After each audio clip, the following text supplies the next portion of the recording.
Greetings, class. I hope I find you well.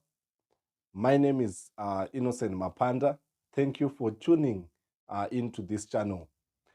If you are watching for the first time, kindly click the subscription button below so that I can be motivated to dish out more videos. Right, in today's lesson, we're going to be focusing on mathematical induction under divisibility. You will be given an expression like 7 to the power of n minus 6n minus 1, then you are being asked to prove that this number, 7 to the power of n minus 6n minus 1, is divisible by 36. So we have what you call stages or the process that you need to follow when carrying out mathematical induction. So the process may differ from one source to another. Right, this is my source now. When carrying out proof by mathematical induction, we start with the introduction stage. I hope you are following. I'm going to write, let Pn represent the above statement. Let Pn represent the above statement. 7 to the power of n minus 6n minus 1 is divisible by 36, where n is an element of natural numbers, but n is greater than 1. So you need to write that as your introduction, being represented by Pn. Right. So from the introduction, we are going to start with the basic step. Right. In most of the questions, we normally use n is equals to 1 to carry out the basic step. But in this case, you can notice that n is greater than 1, making n is equals to 1 impossible. So we need to choose a number which is not 1, like we can choose n is equals to 2, right?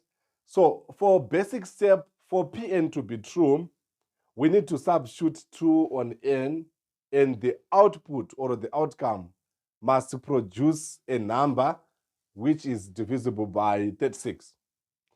So if you put 2 on n, you get 7 squared, which is 7 to the power of 2, minus 6. Then you put 2 on n, then you say minus 1, something like this. 7 squared, it gives you 49. 6 times 2, you get 12. Then you say minus 1. I hope you are following. So you can notice that 49 minus 12, you get 37. Then 37 minus 1, you get 36. You can notice that 36 is a multiple of 36. 36 into 36, you get 1. So 36 is divisible by 36. So Pn is true when n is equals to 2. Why? Because we have obtained an outcome which is exactly divisible by 36 without leaving a remainder. So you give, therefore, Pn is true when n is equals to 2. So we are done with the basic step. You get your marks there. From the basic step, we move on to the assumption step. On the assumption, we are not proving anything, but we are just assuming that if n is equals to k, Pn is going to be true. I hope you are following. So I'm going to put k on n. You get 7 to the power of k minus 6k minus 1. I hope you are following. So we are assuming that the output or the outcome that is going to come out when placing k on n is divisible by 36. So let the output be represented by 36a, where a can take any number. So remember, if 36 multiplies any number, the outcome is divisible by 36. I hope you are following. For example, if 3 multiplies 5, if 3 multiplies 9, if 3 multiplies 10, the outcome is 15, 27, and 30. And all these numbers are divisible by 3. I hope you are following. Same applies. If 36 is multiplied by any number, the outcome is divisible by 36. So we are simply assuming that when n is equal to k, this Pn is going to be true. So this is the assumption. You don't prove, you are not proving anything. I hope you are listening. Right. So you can leave it like that, or you can make 7 to the power of k the subject of the formula by moving -6 and -1 to the right side. So you get 7 to the power of k is equals to 36a plus 6k plus 1. Then you are home and dry. Right. So from the assumption, we move on to the thesis. So thesis is going to represent what we call a goal, or I can represent it as a target.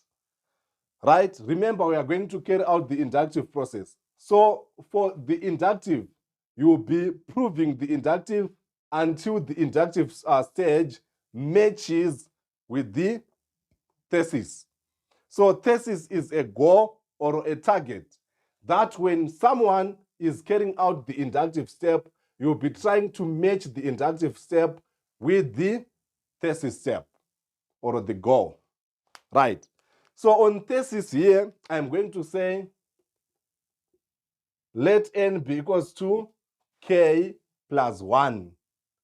Same applies on the inductive step. You'll be using n is equals to k plus 1. I hope you are following. So I want to put k plus 1 on our number. You get 7 to the power of k plus 1 minus 6 open bracket k plus 1 minus 1.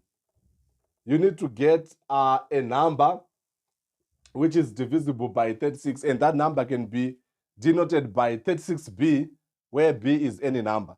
So this is the goal or the target. Right. So it means when carrying out the inductive process or the inductive stage, you'll be trying to prove that the inductive stage is going to match with our thesis, right? We need to prove the inductive stage to the extent that you get 36 outside the bracket and have any number inside the bracket. So I'm now putting k plus 1 on 7 to the power of n minus 6n minus 1 and prove that it is going to be divisible by 36. I hope you are following, class. So you get 7 to the power of k plus 1 minus 6 open bracket. You put k plus 1 on n, then you say minus 1. Then we need to work this out until we reach a stage where 36 is factored outside and you have anything inside the bracket which can be denoted by this b. I hope you are following. Right, so let us do it. The first thing to understand are the laws of indices. Remember, if you multiply numbers with the same base, you add the powers. So x to the power of a times x to the power of b, it gives you x to the power of a plus b, right? So it means 7 to the power of k plus 1 can be written as 7 to the power of k dot product 7 to the power of 1 using the laws of indices. Since 7 is a common base, the powers are added. Then I'm going to remove bracket here. You get minus 6k. Then minus 6 times 1, you get minus 6. Then you write minus 1. Do not forget that in the assumption stage, we made 7 to the power of k the subject of the formula. So the assumption stage is used when carrying out the inductive process.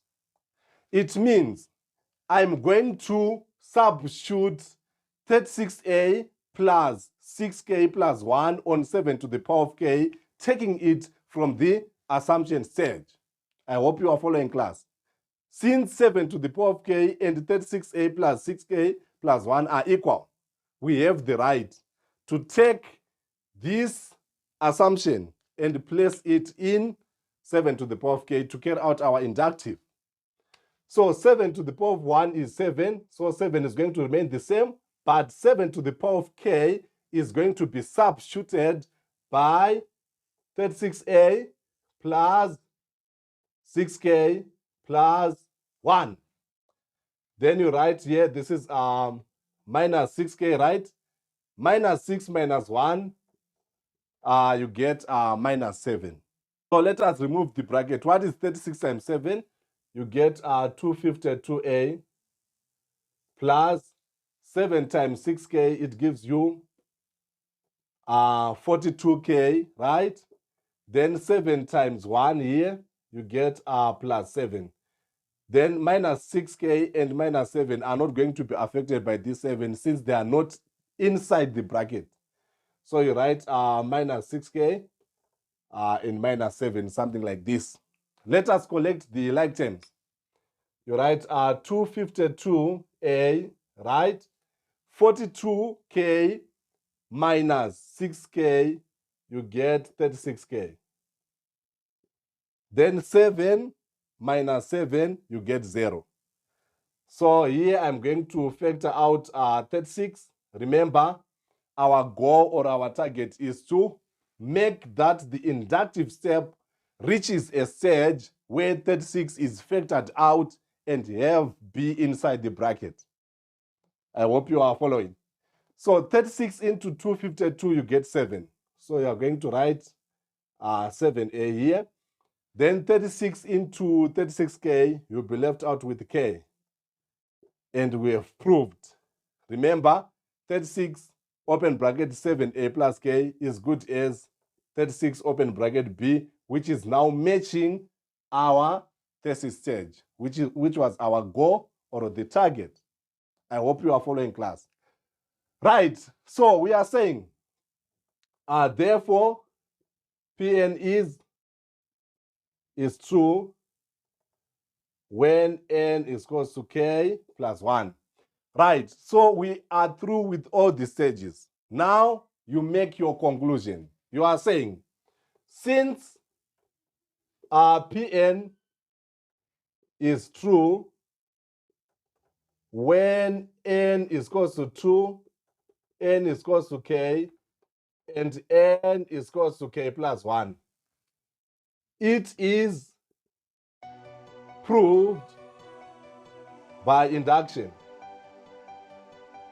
right, that 7 to the power of n minus 6n minus 1 is divisible by 36, where n is an element of natural numbers, but n is greater than 1. Then you get yourself your full marks. So this is the process of carrying out mathematical induction through divisibility. Thank you for your time. Till we meet again, shalom.